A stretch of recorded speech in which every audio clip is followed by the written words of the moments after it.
নমস্কাৰ বন্ধুসকল, স্বাগতম জনাইছোঁ মোৰ চেনেললৈ। আজি আমি অসম জিকেৰ ওপৰত আলোচনা কৰিম। মই কিছু মাল্টিপল চইচ কুৱেশ্যনছ আপোনালোকৰ ওচৰলৈ লৈ আহিছোঁ। অসম জিকে যিকোনো পৰীক্ষাতে, অসম গভৰ্ণমেণ্টৰ যিকোনো পৰীক্ষাত অথবা আমাৰ APSCত, আজিকালি APSCত নতুন এটা নিয়ম কৰিছে যে 30 to 35% মেণ্ডাটৰী অসম ৰিলেটেড কুৱেশ্যনছ আহিব, বেচিকেলি প্ৰিলিমছ আপোনাৰ প্ৰাৰম্ভিক পৰীক্ষাটিত। গতিকে সেইখিনি অবজেক্টিভ সন্মুখত ৰাখি তদুপৰি আগন্তুক যিখিনি এক্সামিনেশ্যনছ আছে, কম্পিটিটিভ এক্সামিনেশ্যন লাইক আপোনাৰ আছাম পুলিচ, ইৰিগেশ্যন ডিপাৰ্টমেণ্টৰ এক্সামসমূহ আৰু হায়াৰ ছেকেণ্ডাৰী টেট, গতিকে এনেকুৱা পৰীক্ষাবিলাকত জেনেৰেল নলেজৰ অসমৰ ওপৰত বিভিন্ন কুৱেশ্যন এৰাই যোৱা দেখা পাওঁ। গতিকে আশা কৰোঁ আপোনালোকে ভাল পাব। আজিৰ এটি প্ৰথম ভিডিঅ' হয়, যিটো ভিডিঅ'ত মই কিছুমান অতি লাগতিয়াল কুৱেশ্যন আপোনালোকৰ ওচৰলৈ বুলি লৈ আহিছোঁ। আপোনালোকে নিজেই প্ৰশ্নখিনি চালে গম পাব যে প্ৰশ্নখিনি সঁচাই লাগতিয়াল হয় নে নহয়। চ' গতিকে ব্লগ কলম নকৰাকৈ ভিডিঅ'টি ষ্টাৰ্ট কৰোঁ। প্ৰথম প্ৰশ্নটো হৈছে the first Assamese who fought against British was. প্ৰথম অসমীয়া ব্যক্তি কোনগৰাকী হয় যোনে আহোমৰ বিৰুদ্ধে যুদ্ধ কৰিছিলে, ঠিক আছে। আৰু তেখেত হয় আউট অফ দিছ 4 অল্টাৰনেটিভছ তেখেতে গমধৰ কোঁৱৰ, ঠিক আছে। 1828 খ্ৰীষ্টাব্দত হৈছিলে এইটো ঘটনা, যেতিয়া ব্ৰিটিছে খুব শাসন কৰিবলৈ লৈছিলে। শাসন মানে শোষণ কৰিবলৈ লৈছে, ঠিক আছে। ব্ৰিটিছে যেতিয়া ম্যানমাৰৰ ৰজাৰ লগত চুক্তি কৰিলে 1826 খ্ৰীষ্টাব্দত। চ' তাৰপিছত লাহে লাহে কি কৰিলে, যদিও মানুহখিনিক প্ৰথমতে আশা এটা দিছিলে যে আমি আপোনালোকক ভাল দিম, এনভাইৰনমেণ্ট এটা দিম, মানুহসকলে যিমান শোষণ কৰিছিলে বা যিমান অত্যাচাৰ কৰিছিলে তাৰ পৰা পৰিত্ৰাণ দিম, এনেকুৱা বিভিন্ন ফলছ কিছুমান প্ৰতিশ্ৰুতি দিছিলে। কিন্তু অৱশেষত গম পালে অসমীয়া মানুহে যে আচলতে নহয়, গোটেইবিলাক তেওঁলোকে কৰিছে, তেওঁলোকক দিয়া প্ৰতিশ্ৰুতিবোৰৰ প্ৰতাৰণা কৰিছে আৰু তেওঁলোকক শোষণ কৰিবলৈ ষ্টাৰ্ট কৰিছে। বিভিন্ন ক্ষেত্ৰত ৰেভিনিউ হাইক কৰি দিছিলে, কৃষি কাৰ্যৰ লগত জড়িত বস্তুবিলাকৰ, মাটিৰ, ঠিক আছে, যিকোনো বস্তুৰে ওপৰত আমাৰ যিখিনি ৰেভিনিউ বা যিখিনি টেক্স সেইখিনি বহুত বেছি ইনক্ৰিজ কৰি দিছিলে আৰু আমাক ডমিনেট কৰি ৰাখিছিলে, ঠিক আছে। আৰু যাৰ বাবে আমাৰ অসমৰ প্ৰথম ব্যক্তি গমধৰ কোঁৱৰ, আৰু তেখেতে ব্ৰিটিছৰ বিপক্ষে মাত মাতিছিলে আৰু যুদ্ধ লাগিছিলে, ঠিক আছে। চ' এইটো ইম্পৰ্টেণ্ট প্ৰশ্ন হয়। ত' আমি আগবাঢ়িছোঁ। শ্ৰীমন্ত শংকৰদেৱ ৱাজ বৰ্ণ ইন দ্য ইয়াৰ। শ্ৰীমন্ত শংকৰদেৱে কিমান খ্ৰীষ্টাব্দত জন্মগ্ৰহণ কৰিছিলে? আৰু তেখেত জন্মগ্ৰহণ কৰিছিলে 1449 খ্ৰীষ্টাব্দত। আপোনালোকে নিশ্চয় সৰুতে কিতাপত পঢ়িছে, ঠিক আছে। 119 বছৰ তেখেতে জীয়াই আছিলে, ঠিক আছে, 40 বছৰ জীয়াই আছিলে বুলি গম পায়। আৰু তেখেতৰ মৃত্যু হৈছিলে 1568 খ্ৰীষ্টাব্দত। নেক্সট প্ৰশ্নটি হৈছে Ahom entered the Brahmaputra valley in the year. আহোমসকলে কেতিয়া অসমলৈ আহিছিল? চ' মোক সেইটোৱে সোধা হৈছে। আৰু আহোমসকলে আপোনালোকে জানে যে 1228 খ্ৰীষ্টাব্দত অসমলৈ আহিছিলে, ঠিক আছে। পাটকাই হিলছ, যিটো আমাৰ পাটকাই পৰ্বত আছে, পাটকাই পৰ্বত পাৰ হৈ পেলাই তেওঁলোকে অসমলৈ আহিছিলে। স্বৰ্গদেউ চুকাফা প্ৰথম ৰজা আছিলে, ঠিক আছে। The first capital of Ahom was. আহোমসকলৰ প্ৰথম কেপিটেল কি আছিলে, ঠিক আছে, ৰাজধানী কি আছিলে? আৰু আহোমসকলৰ প্ৰথম কেপিটেল আছিলে চৰাইদেউ, যিটো কিমান খ্ৰীষ্টাব্দত হৈছিলে? 1253, মনত ৰাখিব, ঠিক আছে। 1253ত চৰাইদেউ আহোমসকলৰ কেপিটেল হিচাপে, ৰাজধানী হিচাপে পৰিগণিত হৈছিলে, ঠিক আছে। আমি আগবাঢ়িছোঁ। 5 নম্বৰ প্ৰশ্নটি হৈছে the first battle fought by the Ahom against the Mughal was. য' প্ৰথম যিখন যুদ্ধ হৈছিলে, ফাৰ্ষ্ট বেটেল, সেইটো কি আছিলে আহোমসকলৰ লগত, ঠিক আছে। মোগল আৰু আহোমৰ যিটো যুদ্ধ হৈছিলে, আৰু সেইটো হৈছে আপোনাৰ বেটেল অফ ভাৰালি, ঠিক আছে। বেটেল অফ ভাৰালি মনত ৰাখিব। আমি সততে শৰাইঘাটৰ যুদ্ধ মনত ৰাখোঁ 1671, ঠিক আছে। কিন্তু আচলতে প্ৰথম ৰণখন যিখন হৈছিলে সেইখন battle of Bharali. Tai Ahom name of Bamuni Konwar was. So' এইখিনিতে মই কৈ থওঁ, আচলতে যিবিলাক আহোম ৰজা আছিলে তেওঁলোকৰ নাম কিছুমান হিন্দু নেম দিয়া হয় পিছত। আচলতে তেওঁলোকৰ নিজৰ যিটো টাই আহোম হয় তেওঁলোকে, তো তেওঁলোকৰ টাই আহোমৰ কিছুমান নেম থাকে। আপোনালোকে ইয়াত অপশ্যনত দেখিবলৈ পাইছে, এইবোৰ হৈছে টাই আহোম নেম। ইয়াৰ উপৰি আমি জয়ধ্বজ সিংহ, যেনে ৰুদ্ৰসিংহ, চক্ৰধ্বজ সিংহ, শিৱসিংহ, এইবিলাক হৈছে হিন্দু নাম, ঠিক আছে। হিন্দু ধৰ্ম নাম কিছুমান তেওঁলোকে আঁকোৱালি লয়। আৰু তেখেতসকলক কিছুমান নিক নেম দিয়া হয়, তেখেতসকলক কিছুমান নতুন নাম দিয়া হয় তেওঁলোকৰ মৰ্যাদা অনুযায়ী তেওঁলোকক। গতিকে বামুণী কোঁৱৰ হিচাপে প্ৰসিদ্ধ কোনজন ৰজাৰ টাই আহোম নেমটো কি হয়, অৰিজিনেল নেমটো? আৰু তেখেত হৈছে চুডাংফা, ঠিক আছে। Option number A, Sudangphaa. The name Guwahati has been derived from the fact that once the place was famous for. গতিকে আমাৰ বৰ্তমানৰ যিটো গুৱাহাটী, যিডোখৰ ঠাই, গুৱাহাটী চিটি আমাৰ কেপিটেল হয়। গতিকে অসমৰ এই গুৱাহাটী ঠাইডোখৰ কি কাৰণত আচলতে গুৱাহাটী নামাকৰণ কৰা হৈছে? On the basis of what fact, ঠিক আছে। কোনটো ভিত্তিত আমি গুৱাহাটী নামাকৰণ কৰিছিলে বুলি পণ্ডিতসকলে ভাবে আৰু সেইটো হৈছে বেটেল নাট গ্ৰভছ অৰ্থাৎ তামোল গছ ঠিক আছে আমি যিটো তামোল খাওঁ ঠিক আছে তামোল গছ খুব বেছি আছিলে বুলি পণ্ডিতসকলে তেওঁলোকৰ লিখনিবিলাকত মন্তব্য দাঙি ধৰিছে আৰু সেইমতে যেহেতু তামোলক আমাৰ অসমীয়াত গুহা বুলি কোৱা হয় ঠিক আছে গুহা বুলি কোৱা হয় আৰু হেনেকে গুহা হাতী হোৱা বুলি বহুত পণ্ডিতে আমাক কৈছে ঠিক আছে tallest existing temple in Assam তো অসমৰ আটাইতকৈ ওখ যেটো টেম্পল বা মন্দিৰ হেতু কি হয় আৰু হেতু হৈছে শিৱদৌল ঠিক আছে শিৱ টেম্পল আমাৰ যেটো শিৱসাগৰত অৱস্থিত শিৱদৌল বা শিৱ টেম্পল হেতু আটাইতকৈ ওখ existing টেম্পল হয় 104 feet height ঠিক আছে মনত ৰাখিব 104 ফুট উচ্চ আৰু বিভিন্ন সময়ত ইয়াত মানে আক্ৰমণ কৰিছিলে মানে আক্ৰমণ কৰি বিভিন্ন ক্ষেত্ৰত ইয়াৰ বহুত বস্তু বহুত হা হৰংগাম সোণ গহনা এইবিলাক চুৰ কৰিছিলে কিন্তু শিৱদৌলৰ ওপৰত আপোনাৰ এটা সোণৰ স্তম্ভ এটা আছে আপোনালোকে যদি ইমেজটো চাই গুগলত চাব পাৰিব এই সোণৰ যেটো স্তম্ভটো আছে হেইটো কিন্তু চুৰ কৰিব পৰা নাছিলে কাৰণ 104 ফুট উচ্চতাত এই স্তম্ভটো চুৰ কৰাটো তেওঁলোকৰ কাৰণে সম্ভৱ নাছিলে ঠিক আছে আমি আগবাঢ়িছো 9 নম্বৰ প্ৰশ্নটো হৈছে হু বিল্ড দা ধোদাৰ আলি বুলি ক'লে আসলতে ধোদাৰ শব্দটোৰ অৰ্থ হৈছে আমি এটা জতুৱা ঠাঁচ পাওঁ যে ধোদৰ পচলা অৰ্থাৎ কি হয় ধোদৰ মানে এলেহুৱা ঠিক আছে আৰু এইটো এই কাৰণে ধোদৰ আলি হৈছে আসলতে এলেহুৱা কিছুমান বনোৱাৰ দ্বাৰা এই ৰাস্তাটো বনোৱা হৈছিল এনেকুৱা কিছুমান এলেহুৱা বনোৱা আছিল যিসকলে খুব লাহে কাম কৰিছিল লেজি আছিল ঠিক আছে আৰু সেইভাবে ধোদৰ আলিটোক আমাৰ লেজি মেনছ ৰোড বা স্লাগাৰ্ছ ৰোড বুলিও কোৱা হয় মনত ৰাখিব ঠিক আছে স্লাগাৰ্ছ ৰোড ঠিক আছে স্লাগাৰ্ছ ৰোড অৰ লেজি মেনছ ৰোড বুলিও কোৱা হয় আৰু কাৰ শাসনকালত বনোৱা হৈছিল এইটো গদাধৰ সিংহ ঠিক আছে তেখেতৰ নেতৃত্বত বনোৱা হৈছিল ধোদৰ আলি ৰাস্তাটো বিভিন্ন ক্ষেত্ৰত যুদ্ধ বিগ্ৰহ তেওঁলোকৰ যাতায়াতৰ বাবে তেওঁলোকে এই ৰাস্তাটো বনাইছিলে আমাৰ কমাৰগাঁও বুলি এডোখৰ ঠাই আছে কমাৰগাঁও গোলাঘাটৰ ঠিক আছে গোলাঘাটৰ কমাৰগাঁৱৰ পৰা ষ্টাৰ্ট কৰি ডিব্ৰুগড়ৰ জয়পুৰৰ পৰা ভাইয়া ডিব্ৰুগড় জয়পুৰ হৈ আপোনাৰ একদম মৰিয়নি যোৰহাটলৈকে বিয়পি আছে ঠিক আছে মৰিয়নি যোৰহাটলৈকে এই ৰাস্তাটো বিয়পি আছে আৰু ৰিসেন্টলি অসম চৰকাৰে ভাৰত চৰকাৰৰ লগত লগ হৈ ধোদৰ আলিটোক ৰাষ্ট্ৰীয় আপোনাৰ নেশনেল হাইৱে সিকিউৰিটি প্ৰদানৰ কাৰণে চেষ্টা চলাই আছে ঠিক আছে फ्रेंड्स গতিকে এটি ইম্পৰ্টেন্ট আলি হয়তো ধোদৰ আলি আৰু এটি আলি আছে গোহাই কমল আলি তাৰ বিষয়ে মই আপোনালোকক কেতিয়াবা কম লোৱাৰ আসামৰ ফালে অৱস্থিত হয় গোহাই কমল আলি কোচ সকলৰ দ্বাৰা বনোৱা হৈছিল বিভিন্ন কাৰণত মই কম এদিন আৰু আপোনালোকক নেক্সট আমি আগবাঢ়িছো 10 নম্বৰ প্ৰশ্নটিলৈ 10 নম্বৰ প্ৰশ্নটি হৈছে the first community in radio Assam was started by so ইয়াতে খুদা হৈছে নিম্নোক্ত অপচন কেইটাৰ ভিতৰত কোনটো কমিউনিটি প্ৰথমতে ৰেডিঅ'ত হেৰি হৈছিল আৰম্ভ হৈছিল অৰ্থাৎ ইয়াৰ অৰ্থটো হৈছে যে কি নিম্নোক্ত ইউনিভাৰ্সিটি কেইখনৰ কোনখন ইউনিভাৰ্সিটি প্ৰথমে অনলাইন মানে অনলাইন নহয় ৰেডিঅ'ত পাঠদান আৰম্ভ কৰিছিল ঠিক আছে সো আজিৰ যেটো আমি গুগলত বা ইউটিউবত আমি দেখা পাওঁ পাঠদান হয় তেনেকৈ ঠিক ৰেডিঅ'ৰ মাধ্যমেৰে তেওঁলোকে পাঠদান আৰম্ভ কৰিছিল আৰু সেইটো হৈছে আপোনাৰ কৃষ্ণকান্ত সন্দিকৈ মুক্ত ৰাজ্যিক বিশ্ববিদ্যালয় ঠিক আছে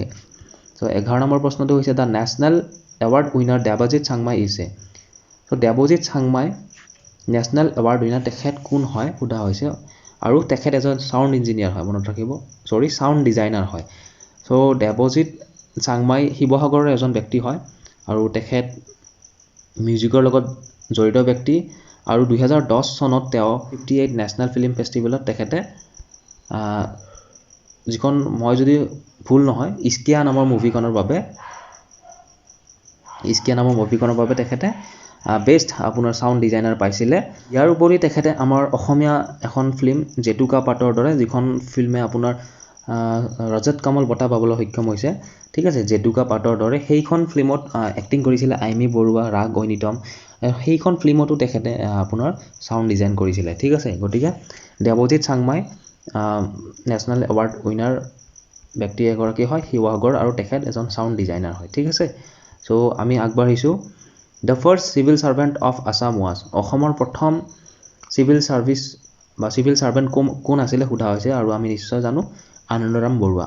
বৰুৱা আছিল অসমৰ ফাৰ্ষ্ট সিভিল সাৰ্ভেন্ট তেতিয়া ICS বুলি কোৱা হৈছে ইণ্ডিয়ান সিভিল সাৰ্ভিস সো তেখেতে এজন ICS পাস কৰা প্ৰথম অসমীয়া ঠিক আছে সো আমি আগবাঢ়িছো the first ever national award winner asmi singer is so প্ৰথমবাৰৰ বাবে অসমীয়া সিঙ্গাৰ কোন হয় যোনে নেশনেল এৱাৰ্ড জিকিবলৈ সক্ষম হৈছে নেশনেল এৱাৰ্ড আৰু তেখেত হৈছে আমাৰ অতিকৈ শ্ৰদ্ধাৰ তৰালী শৰ্মা বাইদেউ ঠিক আছে তৰালী শৰ্মা বাইদেউ 2003 চনত আপোনাৰ বেষ্ট প্লেবেক ছিংগাৰ হিচাপে এই এৱাৰ্ডটো পাবলৈ সক্ষম হৈছিল for the movie Asomiya movie Akashi Torar কথাৰে ঠিক আছে মনত ৰাখিব আকাশী তৰাৰ কথাৰে সেইখন ফিল্মৰ কাৰণে তেখেতে বেষ্ট প্লেবেক ছিংগাৰ পাইছিলে 2003 Sahitya Akademi award winning book Deolangkhui is written by তো দেওলাংখুই যিখন কিতাপ আছে সাহিত্য একাডেমি যি বঁটা পাবলৈ সক্ষম হোৱা সেই কিতাপখন কোনে লিখিছিলে সেইটো সোধা হৈছে আৰু আমাৰ ৰীতা চৌধুৰী বাইদেৱে লিখিছিলে ঠিক আছে Rita Chowdhury the Navagraha temple of Guwahati is situated on the crest of the hill Navagraha টেম্পলটো কোনখন পাহাৰৰ ওপৰত অৱস্থিত সেইটো সোধা হৈছে আৰু আমি জানো চিত্ৰাচাল পাহাৰ ঠিক আছে মনত ৰাখিব বহুবাৰ পৰীক্ষাত সোধা হৈছিলে চিত্ৰাচাল পাহাৰৰ ওপৰত অৱস্থিত হয় আমাৰ নৱগ্ৰহ টেম্পল সো অকল এটো বুলি নহয় আপোনালোকে এনেকুৱা প্ৰশ্নবিলাক যেতিয়া পাব আনুষংগিক যিখিনি থাকে সেইখিনিও পঢ়ি ল'ব এতিয়া যদি সোধে কামাখ্যা টেম্পলটো কোনখন পাহাৰৰ ওপৰত অৱস্থিত নীলাচল ঠিক আছে কামাখ্যা যেনেকৈ নীলাচল পাহাৰৰ ওপৰত অৱস্থিত ঠিক একেদৰে আপোনাক সুধিব পাৰে উমানন্দ টেম্পল যিটো আছে সেইটো উমানন্দ টেম্পলটো কোন পাহাৰৰ ওপৰত অৱস্থিত উমানন্দ হৈছে ভস্মশালা ঠিক আছে ভস্মশালা পাহাৰৰ ওপৰত হয় আপোনাৰ উমানন্দ ভস্মশালা ঠিক আছে ভস্মশালাৰ ওপৰত উমানন্দ অৱস্থিত ঠিক আমাৰ হয়গ্ৰীৱ মাধৱ মন্দিৰ যিটো আছে সেইটো মণিকোট পাহাৰৰ ওপৰত অৱস্থিত গতিকে এনেকুৱা আনুষংগিক যিবিলাক প্ৰশ্ন আছে সেইবিলাক পঢ়ি ল'ব আপোনালোকে মণিকোটৰ ওপৰত আৰু এইটো প্ৰশ্নত সোধা হৈছে যেটো সোধা হৈছিলে নৱগ্ৰহ টেম্পলটো আচলতে ৰাজেশ্বৰ সিংহৰ দিনতে বনোৱা এইটো ঠিক আছে ৰাজেশ্বৰ আহোম ৰজা ৰাজেশ্বৰ সিংহৰ দিনতে বনোৱা হয় নৱগ্ৰহ টেম্পলটো ঠিক আছে ফ্ৰেণ্ডছ আৰু ইয়াৰ উপৰি এটা ইম্পৰ্টেণ্ট প্ৰশ্ন মন্দিৰৰ বিষয়ে যদি আপোনালোকে পঢ়ে তেতিয়াহ'লে গোটেইখিনি পঢ়ি ল'ব যেনে শ্ৰীসূৰ্য পাহাৰ ক'ত আছে ঠিক আছে শ্ৰীসূৰ্য পাহাৰত অৱস্থিত যিটো মন্দিৰৰ কথা কোৱা হয় শক্তিপীঠ হয় এইটো আমাৰ আছে আমাৰ গোৱালপাৰাত ঠিক আছে গোৱালপাৰাত আছে টিলিঙা মন্দিৰ ক'ত আছে তিনিচুকীয়াত আছে ঠিক আছে এনেকুৱা ইম্পৰ্টেণ্ট যিখিনি মন্দিৰ আছে আপোনালোকে একেবাৰত পঢ়ি দিব এটা প্ৰশ্ন পঢ়িলে ঠিক আছে ফ্ৰেণ্ডছ তো আশা কৰোঁ আপোনালোকে বুজি পাই আছে আৰু যদি ভিডিঅ'টি ভাল লাগিছে লাইক কৰি যাব ঠিক আছে সাবস্ক্ৰাইব কৰিবলৈ নাপাহৰিব আৰু আমি আগবাঢ়িছোঁ 16 নম্বৰ প্ৰশ্নটিলৈ the capital of Ahom was shifted from Sivasagar that is Rangpur to Jorhat in the year ৰংপুৰৰ পৰা একচুৱেলি যোৰহাটত কেতিয়া কেপিটেলটো শিফ্ট কৰা হৈছে এইটো লাষ্টৰ পিনে হৈছিলে আহোমসকলৰ ৰাজত্বকালৰ লাষ্টৰ পিনে হৈছিলে আৰু 1794 ঠিক আছে 1794 খ্ৰীষ্টাব্দত কি কৰিছিলে আপোনাৰ ৰংপুৰৰ পৰা যোৰহাটলৈকে ট্ৰান্সফাৰ কৰা হৈছিলে ৰাজধানীটো আহোমসকলৰ ঠিক আছে সো আমি আগবাঢ়িছোঁ ফ্ৰেণ্ডছ নেক্সট প্ৰশ্নটিলৈ পাথাৰীঘাটৰ ৰোন টুক প্লেচ ইন আচলতে ইয়াক বৰ্তমান পাথাৰীঘাট বুলি কোৱা হয় আৰু আগতে ইয়াক পাথাৰু ঘাট বুলি কোৱা হৈছিলে ফৰ্মালি পাথাৰু ঘাট বুলি কোৱা হৈছিলে আৰু এই যিটো ৰণখন হৈছিলে পাথাৰু ঘাটৰ ৰণ ক'ত হৈছিলে মনত ৰাখিব যিসকলৰ দৰং ডিষ্ট্ৰিক্টত ঘৰ তেওঁলোকে নিশ্চয় গম পাব দৰঙত আচলতে পাথাৰী ঘাট বুলি এডোখৰ ঠাই আছে আৰু ইয়াতে হৈছিলকে মই আপোনালোকক কৈ আছোঁ পাথাৰু ঘাটত হৈছিলে 28 জানুৱাৰী তাৰিখ আছিল 1894 ঠিক আছে 1894 খ্ৰীষ্টাব্দৰ 28 জানুৱাৰী তাৰিখে যেতিয়া ব্ৰিটিছসকলে বিভিন্ন ক্ষেত্ৰত কৰ বৃদ্ধি কৰিছিলে টেক্সৰ বৃদ্ধি কৰি দিছিলে বহুত লগাতকৈ বহুত বেছি হাইক হৈছিলে কৰ বা টেক্সৰ সো সেই ক্ষেত্ৰত কৃষকসকলৰ ভূমিৰ ওপৰত তেওঁলোকৰ টেক্স বহুত বঢ়াই দিলে আৰু যাৰ ফলত কৃষকসকলে বহুত ক্ষোভিত হৈছিলে আৰু তেওঁলোকে কি কৰিছিলে এই পাথাৰীঘাট বুলি যিডোখৰ ঠাই বৰ্তমান সো তাত তেওঁলোকে প্ৰটেষ্ট কৰিছিলে ব্ৰিটিছৰ বিৰুদ্ধে তেওঁলোকে মাত মাতিছিলে যাৰ ফলত একেলগে 140 জন পিজেণ্টক গুলিয়াই মাৰিছিলে ঠিক আছে আৰু সেইকাৰণে ইয়াক আমি জালিয়নাৱালাবাগ মেছাকেয়াৰ বুলি কওঁ জালিয়নাৱালাবাগ মেছাকেয়াৰ অফ আছাম ঠিক আছে আমাৰ যেটো জালিয়নাৱালাবাগ কাণ্ড হৈছিলে অসমৰ জালিয়নাৱালাবাগ বুলি কোৱা হয় এইটো পৰিঘটনাক তো 140 জন ব্যক্তিক একেলগে গুলিয়াই হত্যা কৰা হৈছিলে ঠিক আছে গতিকে খুব দুৰ্ভাগ্যজনক এটি ঘটনা অসমৰ বুৰঞ্জীত এটি হকৰ ঘটনা হয় আৰু সেইভাবে এতিয়া প্ৰতি বছৰে 29 জানুৱাৰী তাৰিখে একচুৱেলি তেওঁলোকৰ শহীদ বেদীবোৰ তাত আছে তেওঁলোকক শ্ৰদ্ধা জনোৱা হয় ঠিক আছে ফ্ৰেণ্ডছ গতিকে আমি আগবাঢ়িছোঁ 18 নম্বৰ প্ৰশ্নটিলৈ the astrologer of Lachit Borphukan was লাচিত বৰফুকনৰ যিটো পাৰ্চনেল এষ্ট্ৰলজাৰ আছিল তেওঁৰ নাম কি আছিল ঠিক আছে তেখেতৰ নাম আছিল সমুদ্ৰখাৰী ঠিক আছে সমুদ্ৰখাৰী আছিল the personal astrologer of Lachit Borphukan the smallest among all books written by Sankardev is so শংকৰদেৱে লিখা গ্ৰন্থবিলাকৰ ভিতৰত আটাইতকৈ সৰু কোনখন গ্ৰন্থ হয় আৰু এই অপচন কেইটাৰ ভিতৰত গুণমালাখন হৈছে আটাইতকৈ সৰু তুলনামূলকভাৱে আটাইতকৈ সৰু আৰু গুণমালাখন একচুৱেলি তেখেতে কোচ ৰজা নৰনাৰায়ণৰ ৰিকুৱেষ্টত একচুৱেলি তেখেতে লিখিছিলে আৰু এৰাতিৰ ভিতৰত তেখেতে লিখি উলিয়াইছিলে এৰাতিৰ ভিতৰত তেখেতে গুণমালাখন লিখিছিলে আৰু 1500 1552 খ্ৰীষ্টাব্দত লিখিছিলে ঠিক আছে 1552 খ্ৰীষ্টাব্দত ৰজা নৰনাৰায়ণৰ ৰিকুৱেষ্টত ঠিক আছে তেখেতে এই কিতাপখন লিখি উলিয়াইছিলে আমি আগবাঢ়িছোঁ 20 নম্বৰ প্ৰশ্নটিলৈ the father of Assamese prose is অসমীয়া গদ্যৰ জনক কাক কোৱা হয় আৰু মই জানো আপোনালোকে মোতকৈ বেটাৰ চাগে জানে ভট্টদেৱক কোৱা হয় অসমীয়া গদ্যৰ জনক আৰু তেখেতৰ আচলতে অৰিজিনেল নামটো কেতিয়াবা সুধি দিয়া হয় আমি ভট্টদেৱ বুলি তেখেতক কওঁ তেখেতৰ অৰিজিনেল নাম হয় বৈকুণ্ঠনাথ ভাগৱত ভট্টাচাৰ্য মনত ৰাখিব চ' মই কৈ দিওঁ আৰু এবাৰ আপোনালোকে মনত ৰাখিব বৈকুণ্ঠনাথ ভাগৱত ভট্টাচাৰ্য ঠিক আছে আৰু সেইবাবে আমি ভট্টদেৱ বুলি কওঁ নেক্সট প্ৰশ্নটি হৈছে the first Assamese daily news paper was প্ৰথম অসমীয়া দৈনিক বাতৰি কোনখন আছিলে সেইটো সোধা হৈছে ঠিক আছে প্ৰথম অসমীয়া দৈনিক বাতৰি আছিলে আপোনাৰ দৈনিক বাতৰি ঠিক আছে যিখন দৈনিক বাতৰিত সেইখনে আছিলে প্ৰথম অসমীয়া দৈনিক বাতৰি আৰু সেইখন 12 আগষ্ট 1935 চনত ঠিক আছে 12 আগষ্ট মনত ৰাখিব 1935 খ্ৰীষ্টাব্দত প্ৰথম উন্মোচন কৰা হৈছিলে আৰু এডিটৰ আছিলে নীলমণি ফুকন মনত ৰাখিব এইটো সুধি দিয়া হয় এডিটৰ কোন আছিলে নীলমণি ফুকন ঠিক আছে ফ্ৰেণ্ডছ আমি আগবাঢ়িছোঁ 22 নম্বৰ প্ৰশ্নটি Assamese women's weave fair tales in their clothes the famous person who said this কোনগৰাকী বিখ্যাত ব্যক্তিয়ে কৈছিলে এই বাক্যশাৰী যে Assamese women weave fair tales in their clothes তো অসমীয়া মহিলাই ধুনীয়া সাধু বা ধুনীয়া কথা লিখে তেওঁলোকৰ কাপোৰত কোনে কৈছিলে এইষাৰ কথা আৰু আপোনালোকে নিশ্চয় জানে মহাত্মা গান্ধীয়ে যেতিয়া অসমলৈ আহিছিলে 1921 খ্ৰীষ্টাব্দত আহিছিলে অসহযোগ আন্দোলনৰ সময়ত তো তেখেতে যেতিয়া আমাৰ অসমীয়া ক্লথবিলাক দেখিছিলে তেখেতে খুব আপ্লুত হৈছিলে আৰু তেখেতে অনুভৱ কৰিছিলে যে অসমীয়া মহিলাবোৰে অসমীয়া ছোৱালীবোৰে তেওঁলোকে কি কৰে ওমেনবিলাকে ধুনীয়া ফেয়াৰী টেলছ ধুনীয়া সাধু বা ধুনীয়া কথা তেওঁলোকে প্ৰকাশ কৰিব পাৰে তেওঁলোকৰ এই ক্লথবিলাকত মেখেলা চাদৰ অথবা কাপোৰ কানি যিবিলাক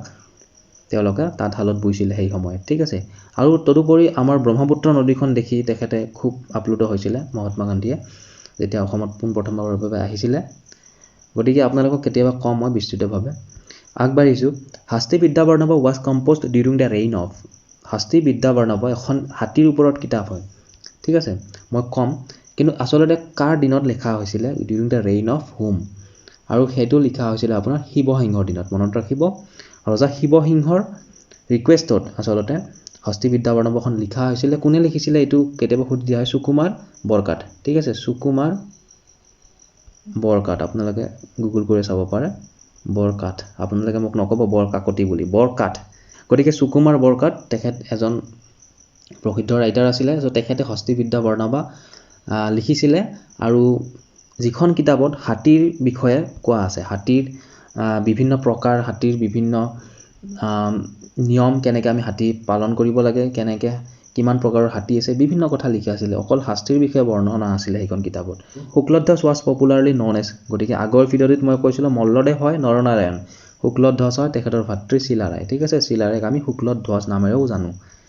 আৰু চিলাৰায় বুলি কিয় কোৱা হয় জানেনে আপোনালোকে চিলাৰায় বুলি কোৱা হয় তেখেতে চিলাৰ নিচিনা ঘোঁৰা চলাইছিল তেখেতে ঘোঁৰা চলোৱাত খুব পাৰ্গত আছিলে আৰু তেখেতে ডাঙৰ ডাঙৰ ঘৰ কিছুমান ডাঙৰ ডাঙৰ ঘৰ ঘোঁৰাৰে জঁপিয়াই জঁপিয়াই পাৰ হৈ গৈছিলে বুলি কয় Kirtan by Sankardev is adaptation from the book যিখন শ্ৰীমন্ত শংকৰদেৱৰ কীৰ্তন আচলতে কোনখন মহাকাব্য বা কোনখন এপিকৰ দ্বাৰা সেইটো লোৱা হৈছে আৰু ভাগৱত ঠিক আছে ভাগৱতৰ পৰা লোৱা হৈছে বুলি আমি গম পাওঁ ভাগৱতৰ পৰা কীৰ্তনখন লোৱা হৈছে ঠিক আছে which of the following market of Imphal popularly known as ladies market so' Imphal যিটো মণিপুৰৰ ৰাজধানী হয় চ' ইম্ফলৰ কোনখন মাৰ্কেটক একচুৱেলি লেডিজ মাৰ্কেট বুলি কোৱা হয় কাৰণ সেই মাৰ্কেটখন অকল মহিলাৰ দ্বাৰা চলোৱা হয় আৰু সেইখন হৈছে ইমা মাৰ্কেট মনত ৰাখিব ইমা মাৰ্কেট অথবা ইমা কেইথেল বুলিও কোৱা হয় আচলতে কেইথেল মানে মই বধ কৰোঁ হয়তো মই চিয়ৰ নহয় কেইথেল মানে চাগে মাৰ্কেট মণিপুৰী ভাষাত চ' ইমা কেইথেল বুলি কোৱা হয় আৰু ইম্ফল মণিপুৰৰ ইম্ফলত অৱস্থিত ইমা মাৰ্কেটখন হয় যিখন লেডিজ মাৰ্কেট বুলি খ্যাত ঠিক আছে তো আগবাঢ়িছোঁ which one of the following is not a river of Manipur so' river of Manipur গতিকে ইয়াতে চাওক বৰাক ট্ৰিল নাম্বাল ইয়াতে লকটাক হৈছে এটা লেক মই প্ৰায়ভাগ ভিডিঅ'ত মই কৈ থাকোঁ লকটাক হৈছে এটা lake one of the important lake of north east যিটো লেকৰ ওপৰত ৱৰ্ল্ডছ অনলি ফ্লটিং